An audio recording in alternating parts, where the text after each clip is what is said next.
който събира милиони гледания в предишните сезони и продължава да расте. Гери, какво гледаш, бе, пич? Нали трябва да правим клипове, какво става? Чай, че тук тия олигофрени от къща на инфлуенсърите бах ти глупости се направя за боля главата ти казвам. Ти не да гледаш къща на инфлуенсърите, ми гледай ние какво ще направим, защото колко е сега се върне след 2 часа, ще ме пита какво сме измъдрили. Добре, ти имаш някакви идеи. Аз сещам за нещо. Здравейте, ние от фирма Ghetto Apparel сме намерили една прекрасна локация в центъра на Кичук, Париж. Заповядайте.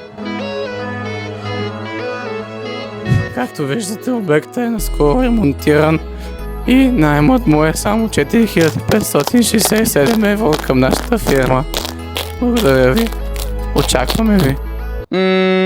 Не. Какво, ако направим AI-generated филм за магазина и да намесим вътре Георги Раковски? Преструпаме. А какво ако... Здравейте, мили мои фръцли!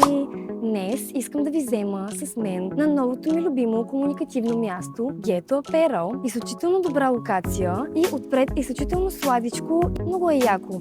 Тук се предлагат дрехи, маркови са втора употреба и искам да ви потикна да дойдете да подкрепите този бизнес. Уникален е! Не съм съгласен.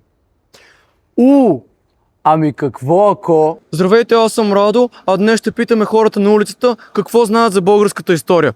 Нека ги питаме. Извинете, може ли да ви попитам, вие какво мислите за Ghetto Apparel и техните дрехи? И аз си я би майката. За господин Гето Аперолов, знаете ли какво е направил за нашата страна през 1863 година? Те от Ghetto Apparel... Извинете, мога ли да ви задам един въпрос? Не. За войната при Гето Аперолската котловина, знаете ли? Часовника е Касио...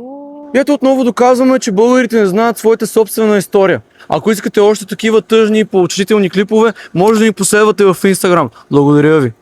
Не. В крайна сметка нищо не измислихме. Да Да ходим да ядем? ходим.